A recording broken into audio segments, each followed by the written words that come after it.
विद्यार्थ्यांनो, सुप्रभात. साहित्यमंथन भाग 2 या PUC द्वितीय वर्षाच्या पाठ्यपुस्तकातील चौथा पाठ शिक्षण हाच आमचा तरणोपाय डॉक्टर जयसिंगराव पवार यांचा पाठ मी आज तुमच्यासमोर इथं मांडणार आहे. हा पाठ मी तुम्हाला शिकवणार आहे. जयसिंगराव भाऊसाहेब पवार यांचं पूर्ण नाव, काळखंड 1941. शिवाजी विद्यापीठातून MA PhD ही डिग्री म्हणजेच MA PhD पर्यंतचं शिक्षण त्यांनी घेतलेलं आहे. महाविद्यालयीन क्षेत्रात 3 दशकाहून अधिक काळ त्यांनी अखंड ज्ञानसाधना केलेली आहे.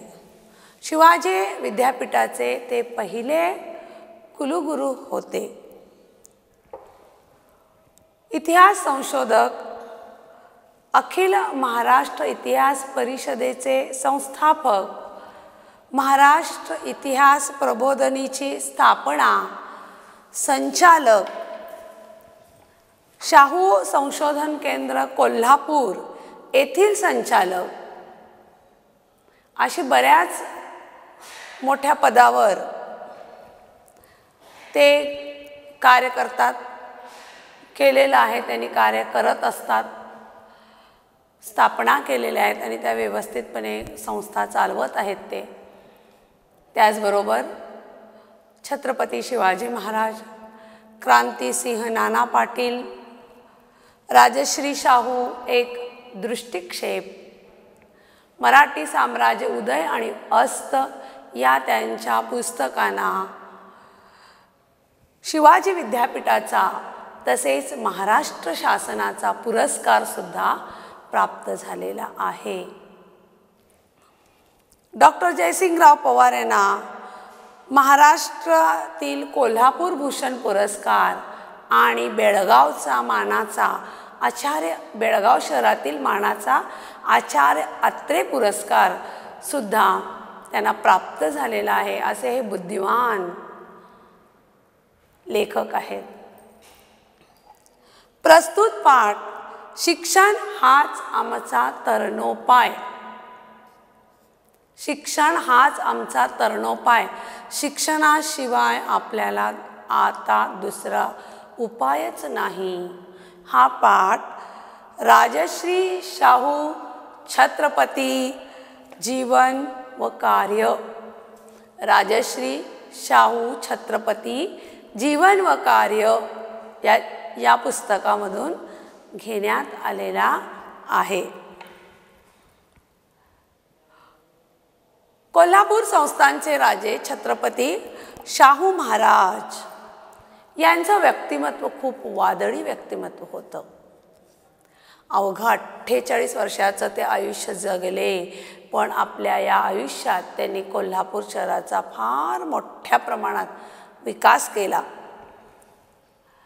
सामाजिक म्हणू नका, शैक्षणिक म्हणू नका, तर शेतकरी, बहुजन समाज, कष्टकरी, कामकरी या सगळ्यांसाठी शाहू महाराजांनी केलेलं कार्य हे खरोखरच खूप उल्लेखनीय आहे, प्रशंसनीय आहे, वाखाणण्यासारखं आहे.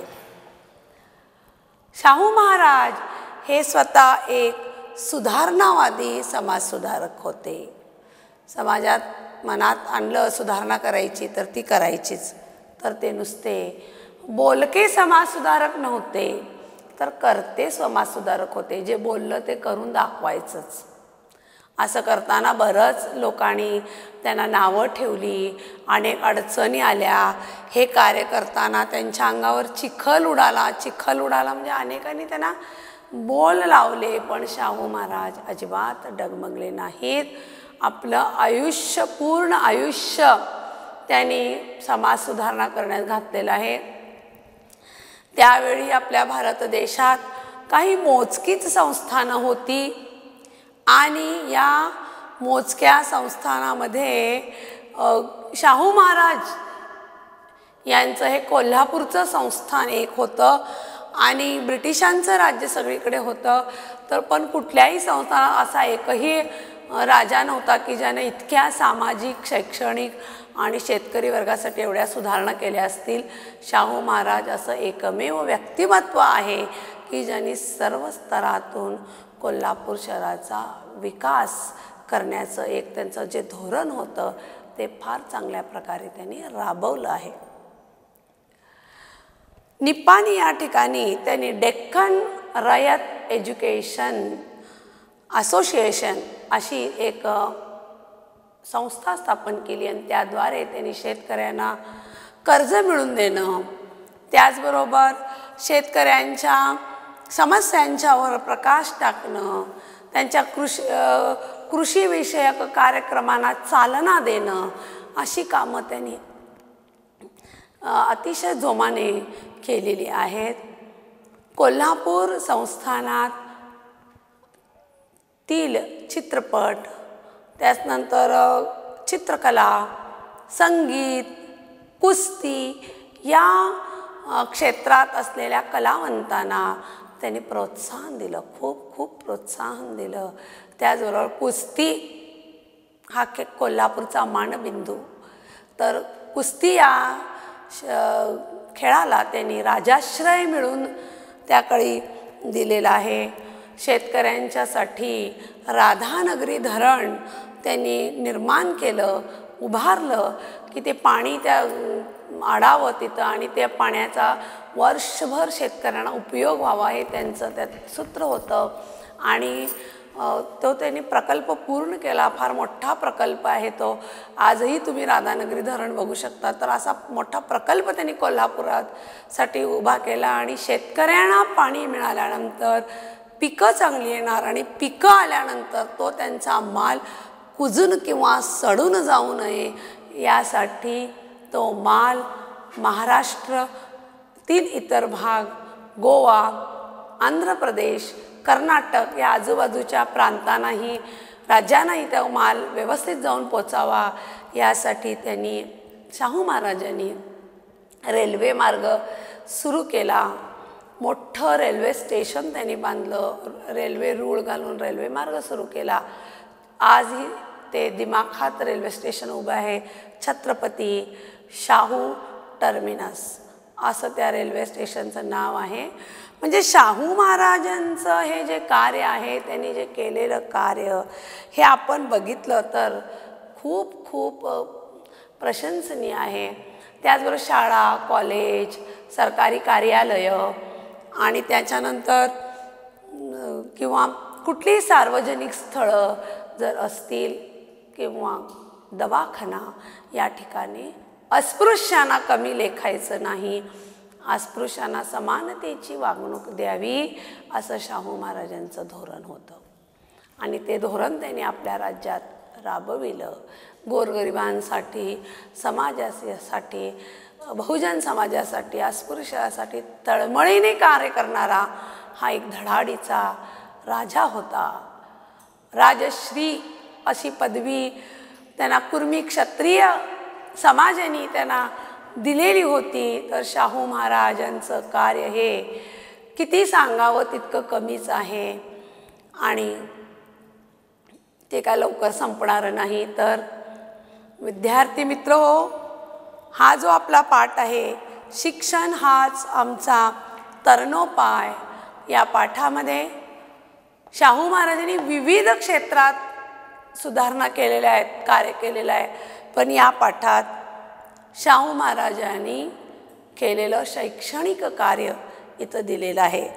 शाहू महाराजांनी बहुजन समाजात शिक्षणाचा प्रचार आणि प्रसार कसा केला, मोफत आणि सक्तीचं शिक्षण आपल्या राज्यात हे धोरण त्यांनी कसं राबवलं, त्याचबरोबर स्त्री शिक्षणाला विशेष प्रेरणा कशी काय दिली, त्याचबरोबर उच्च शिक्षण नुसतंच लिहिण्या वाचण्यापुरतं नाही तर उच्च शिक्षणात सुद्धा आपल्या प्रांतातील, राज्यातील विद्यार्थी चमकले पाहिजेत असं म्हणून उच्च शिक्षणावर पण त्यांनी भर दिलेला आहे.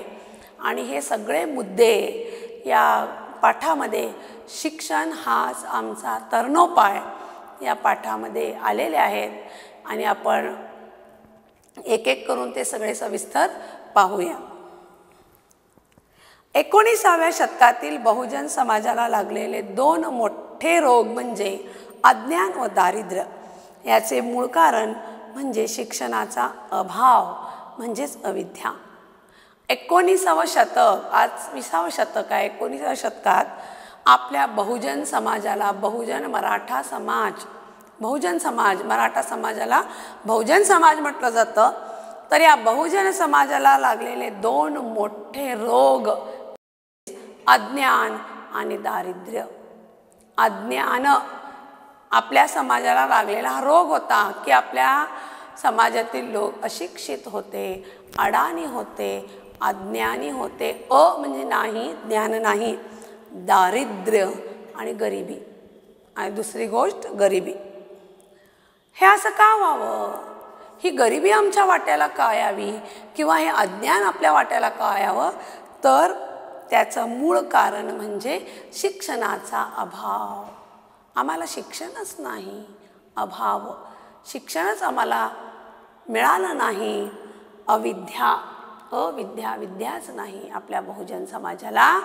त्यामुळे आज ही परिस्थिती ओढवली. या अविद्येने शूद्रातिशूद्र समाजात किती अनर्थ केले आहेत याची आपल्या बांधवांना पहिली जाणीव करून देणारे थोर पुरुष म्हणजे महात्मा ज्योतिराव फुले हे होत. तर या अविद्येने, विद्या नसल्यामुळे शूद्रातिशूद्र समाजात, शूद्र म्हणजे अस्पृश्य समाजामध्ये किती अनर्थ झालेले आहेत. अस्पृश्यांना किती मानहानीचं जीवन जगावं लागलेलं आहे, किती अनर्थ झाला आहे. याची कारणमीमांसा आम्हाला करून देणारे पहिले महान थोर समाजसुधारक, कर्मवीर महात्मा ज्योतिराव फुले यांनी आम्हाला सांगितलेलं आहे की विद्येविना मती गेली, मतीविना गती. विद्या नसल्यामुळे बुद्धी नाही, बुद्धी नसल्यामुळे गती नाही. कुठल्या दिशेला जायचं आपल्याला कळलं नाही. आणि हे कार्य सगळे अविद्येने केले. विद्या नसल्यामुळे राज्यसत्ता ब्रिटिशांच्या हातात आणि राज्य लक्ष्मी पण ब्रिटिशांच्या हातातच गेली. आणि आपण असंच त्यांचं तोंड बघत गप्प बसून राहिलो. याला 2च गोष्टी कारणीभूत आहेत, अज्ञान आणि दारिद्र्य. आणि अज्ञानी असल्यामुळेच, विद्या नसल्यामुळेच आमच्या पदरी काय आलेलं आहे? दारिद्र्य आलं. शिक्षणानेच आमचा तरणोपाय आहे. महात्मा फुल्यांनी शूद्रातिशूद्रांना जागे करून त्यांच्या मुलामुलींसाठी शाळा काढल्या. हयातभर मोफत व सक्तीच्या प्राथमिक शिक्षणाचा आग्रह धरला. त्यांचे हेच कार्य पुढे शाहू महाराजांनी आपल्या राज्यात चालू ठेवले. शिक्षणाची महती सांगताना महाराज म्हणतात, शिक्षणानेच आमचा तरणोपाय आहे असे माझे ठाम मत आहे. महात्मा ज्योतिराव फुल्यांनी शूद्रातिशूद्रांना जागं केलं. चला शाळेत चला, मुलामुलींना शाळेत घाला म्हणून शाळेत घालायला लावलं. मुलामुलींसाठी, अस्पृश्यांच्यासाठी त्यांनी शाळा काढल्या. आयुष्यभर, हयातमर म्हणजे आयुष्यभर मोफत आणि सक्तीचं शिक्षण मिळावं यासाठी त्यांनी आग्रह धरला होता. सरकारकडे आग्रह धरला, ब्रिटिश सरकारकडे, की आमच्या समाजाला, बहुजन समाज किंवा आपला जो शूद्र समाज आहे याला मोफत फ्री एज्युकेशन आणि सक्तीचं कंपल्सरी यायलाच पाहिजे, शाळेत आलंच पाहिजे, असं शिक्षण मिळावं असं असं ज्योतिराव फुले यांचं म्हणणं होतं. हाच उपक्रम पुढे शाहू महाराजांनी आपल्या राज्यात चालू ठेवला. शिक्षणाची महती म्हणजे मोठेपणा सांगताना शाहू महाराज आम्हाला असं म्हणतात की शिक्षणानेच आमचा तरणोपाय आहे. लोक हो, शिक्षणाशिवाय आपल्याला तरणोपाय नाही. जर आपल्याकडे शिक्षण असेल, ज्ञान असेल तरच आम्ही पुढे जाऊ शकतो, प्रगती करू शकतो. ज्ञानम सर्वम योजयेत. ज्ञान हे सर्व गोष्टींचं मूळ आहे. ज्ञान हा तिसरा डोळा आहे. आपण म्हणतो की ज्ञानामुळे माणसाचा सर्वांगीण विकास होतो आणि यासाठी शिक्षण हाच आमचा तरणोपाय आहे असं माझं ठाम मत आहे, असं शाहू महाराजांनी म्हटलेलं आहे. शिक्षणाशिवाय कोणत्याही देशाची उन्नती झाली नाही असे इतिहास सांगतो. अज्ञानातच बुडून गेलेल्या देशात उत्तम मुत्सदी व लढवय्ये वीर कधीही निपजणार नाहीत. म्हणून सक्तीच्या व मोफत शिक्षणाची हिंदुस्थानाला अत्यंत आवश्यकता आहे. तर बघा काय झालं, अज्ञानात आपला देश हा अज्ञानी होता. आपल्या देशातील जनता शिक्षित नव्हती. तर ज्या देशामध्ये लोक अज्ञानी असतात, आपल्या भारत देशात पण अज्ञानीच लोक होते त्याकाळी, फक्त उच्चवर्गीय तेवढे सुशिक्षित होते. जो देश अज्ञानात बुडून गेलेला आहे त्या देशात कधीही वीर आणि लढवय्ये, मुत्सदी लढवय्ये, चिंतनशील व्यक्ती जन्माला येतच नाहीत. कारण त्या देशातील लोकांना शिक्षणच नाही तर ते प्रगतीच करू शकत नाहीत. आणि म्हणून सक्तीचं आणि मोफत शिक्षण हिंदुस्थानात दिलं गेलं पाहिजे. सक्तीच्या आणि मोफत शिक्षणाची हिंदुस्थानाला खूप खूप आवश्यकता आहे असं स्वतः शाहू महाराजांचं हे म्हणणं आहे. या बाबतीत आमचा गतकाल म्हटला म्हणजे इतिहासातील एक अंधारी रात्र आहे. गतकाल म्हणजे पूर्वकाळ. आपल्या देशाचा पूर्व इतिहास जर आपण बघितलं तर आपल्याला असं दिसून येतं की भारत देशामध्ये शिक्षित लोक त्याकडे खूप कमी होते. 100 लोकांच्या मध्ये शेकडा 100 कुठले तरी 4-5 लोक सुशिक्षित होते, बाकी सगळे लोक अशिक्षित होते. या बाबतीत आमचा गतकाल म्हणजे अंधारी रात्र आहे, काळी कुट्ट रात्र. कुठलाही ज्ञानाचा सूर्य आपल्या देशामध्ये तेव्हा उगवला नव्हता. फक्त एकाच जातीने विद्येचा मक्ता घेतला होता. फक्त एकच जात श्रेष्ठ होती, म्हणजे सवर्ण, उच्चवर्गीय, ब्राह्मण हेच सुशिक्षित होते. समाजात तेच लोक जात, त्यांचाच दबदबा होता आणि शिक्षणामध्ये तेच श्रेष्ठ होते. ठराविक एका जातीनेच शिक्षणाचा मक्ता घेतलेला होता. म्हणू आणि त्याच्या मागून आलेल्या शास्त्रकारांनी त्या वेळच्या ध्येयाला अनुसरून निनिळ्या जातीच्या व्यवहारास बंधनकारक असे निर्बंध रचिले आणि कमी जातीच्या लोकांना विद्यामंदिराचे दरवाजे बंद करण्यात आले. त्यांचे स्वतःचे धर्मग्रंथ आणि वेद हे सुद्धा वाचण्याची त्यांना मनाई होती. मनू हा एक विचारवंत ऋषी होता, विचारवंत होता. मनू आणि त्याच्या पाठीमागे आलेले अनेक शास्त्रकार म्हणजे विचारवंत यांनी त्यावेळच्या ध्येयाला अनुसरून समाजात जातीपातीयता कशी आहे त्याप्रमाणे वर्गवार रचना केलेली होती. ब्राह्मण, क्षत्रिय, वैश्य आणि शूद्र कोण कसं कार्य करतं त्याप्रमाणे त्यांना जातीपातीयता विभागून देण्यात आली होती. ब्राह्मण हे श्रेष्ठ आहेत, त्यांनी पूजापाठ करावी, देवाची पूजा करावी, शिक्षणाचा मक्ता त्यांच्याकडे आहे. त्याच्यानंतर क्षत्रियाने तलवार घ्यावी, देशाचं रक्षण करावं, वीर लोक आहेत ते, आणि त्यामध्ये त्यांनी पुढे यावं.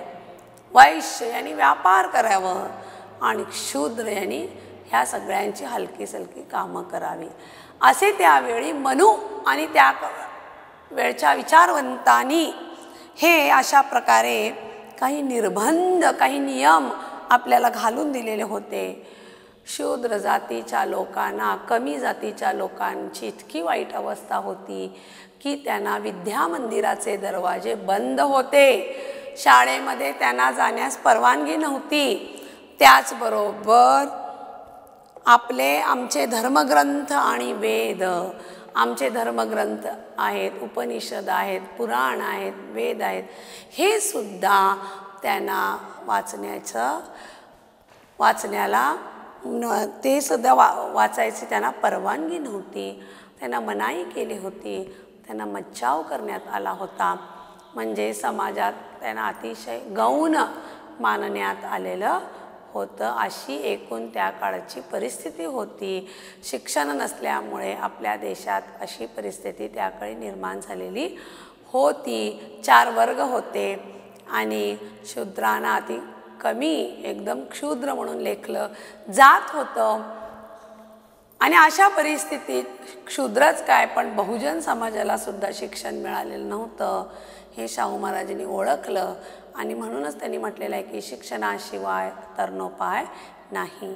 शिक्षणाशिवाय आपला समाज सुधारणार नाही, आणि समाज सुधारणार नाही तर आपला हा देश पण सुधारणार नाही, पुढे येणार नाही. ब्रिटिशांनी शिक्षण सर्वांकरता खुले केले, पण वरिष्ठ वर्णाने घातलेली विद्याबंदीची बेडी तोडण्याचे पहिले प्रयत्न ब्रिटिशांनी केले. इसवी सन 1854 साली शिक्षणाची द्वारे सर्व लोकांना खुली करत असता त्यांनी जाहीर केले होते की लोकांना शिक्षण देऊन पाश्चात्य संस्कृतीचे फायदे उपलब्ध करून देणे हे आपले पवित्र कर्तव्य आहे.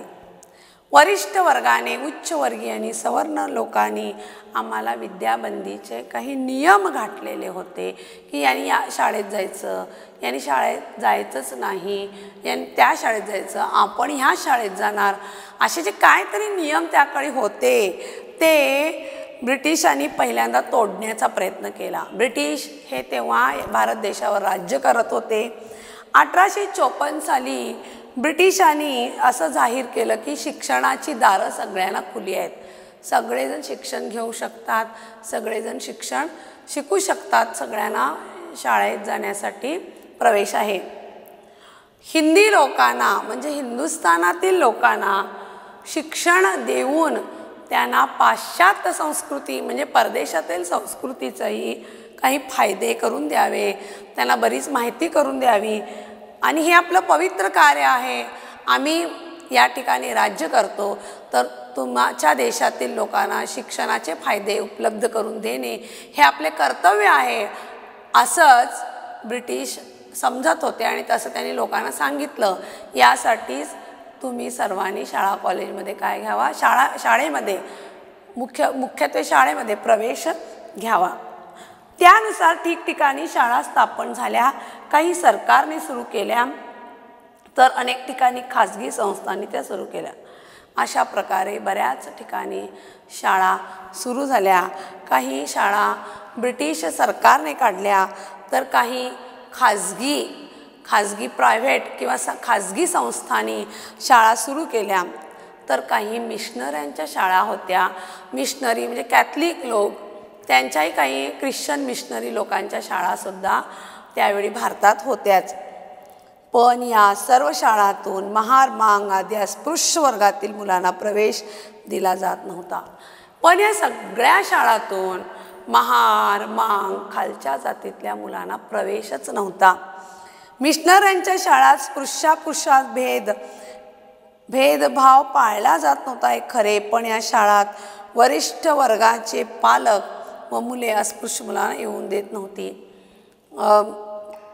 ख्रिश्चन मिशनरी स्कूल्स, ज्याला आपण इंग्लिशमध्ये कॉन्व्हेंट स्कूल्स म्हणतो, ज्या ठिकाणी अत्यंत उच्च किंवा चांगल्या प्रकारचं इंग्लिश शिकवलं जातं, ह्या शाळांमधून ब्रिटिशांनी सगळ्यांना प्रवेश आहे असं सांगितलं.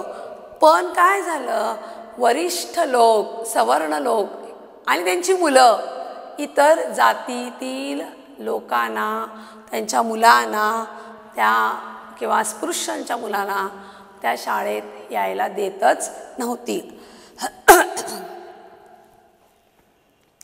अशा प्रकारे शिक्षणाची द्वारे सर्वांना खुली हे तत्त्व कागदोपत्री स्वीकारले असले तरी वरिष्ठ जातीच्या वर्णश्रेष्ठत्वाच्या दाव्यासमोर सरकारही हतबल होते. म्हणून सरकारने अस्पृश्यासाठी खास वेगळ्या शाळा स्थापन केल्या.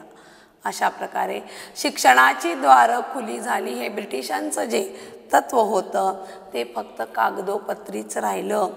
कारण समाजातील वरिष्ठ वर्गाच्या वर्णश्रेष्ठत्वामुळे, वर्णश्रेष्ठत्व म्हणजे जातीबद्दल अभिमानामुळे इतर मुलं त्या शाळेमध्ये शिकू शकली नाहीत किंवा प्रवेश त्यांना देण्यात आला नाही.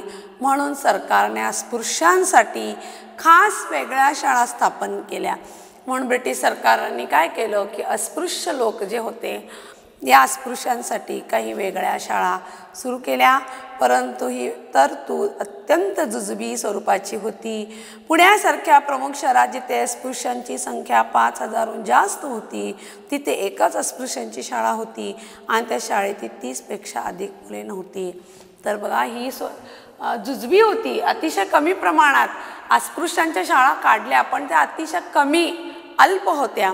जसं पुणं हे फार मोठं शहर आहे आणि या पुण्यात बरेच 5-6 हजार अस्पृश्य लोक होते पण एकच शाळा होती. आणि हे अस्पृश्य लोकसुद्धा मुलांना बघा शाळेत पाठवायलाच तयार नव्हते. फक्त 30च मुलं त्या शाळेमध्ये येत होती. अस्पृश्य सोडून इतर मराठा आदी समाजामध्ये शिक्षणासंबंधी मोठी अनास्थाच होती. अनास्था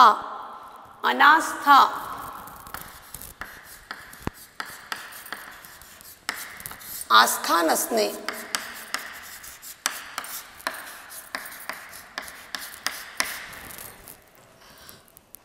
अस्पृश्य वर्गाला जर सोडलं तर मराठी जातीमध्ये बहुजन समाजामध्ये सुद्धा लोकांच्यामध्ये अनास्था होती. अनास्था म्हणजे शिक्षणाबद्दल आस्था नव्हती. शिक्षण हे आपले काम नव्हे असाच न्यूनगंड त्यांच्या ठिकाणी उत्पन्न झाला होता. शिक्षण हे आपलं काम नव्हे असा न्यूनगंड म्हणजे कमीपणा. ही कमीपणाची भावना त्यांच्यात होती की आम्ही शिकायचं कशाला, शिक्षण हे आमचं काम नव्हे, ते उच्चवर्गीयांचं काम आहे, ते सवर्णांचं काम आहे, आमचं नाही. आम्ही कष्ट करायचं, मोलमजुरी करायचं हेच त्यांच्या डोक्यात होतं आणि हीच भावना, कमीपणाची भावना त्यांच्यात होती. तेव्हा ब्रह्मवर्गाचा अहगंड आणि बहुजन वर्गाचा न्यूनगंड अशा 2 परस्पर विरोधी भावनातून तत्कालीन समाज व्यवस्थेतील शिक्षणाचा प्रश्न अधिकच गंभीर बनला. तर काय झालं? अहगंड म्हणजे गर्व. अस्पृश्य सोडून मराठी समाजामध्ये सुद्धा शिक्षणाबद्दल प्रेम नव्हतं. त्यामुळे काय झालं, एकीकडे बहुजन समाजाला शिक्षणाबद्दल प्रेम नव्हतं तर दुसरीकडे ब्राह्मण लोक आम्हीच शिकणार किंवा उच्चवर्गीय किंवा सवर्ण आम्हीच शिकणार असं एक अहगंड किंवा अहंकाराची एक भावना, गर्वाची भावना त्यांच्यामध्ये होती. म्हणजे एकीकडे कमी भावना बहुजन समाजाची तर उच्चवर्गीय आणि सवर्णांची गर्वाची भावना.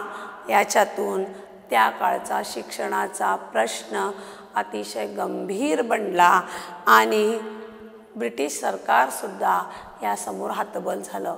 कारण आपल्या समाजातच इतकी जातीपातीयता होती की त्यामध्ये किंवा त्याच्या पुढे ब्रिटिशांनासुद्धा काय बोलायचं समजलं नाही.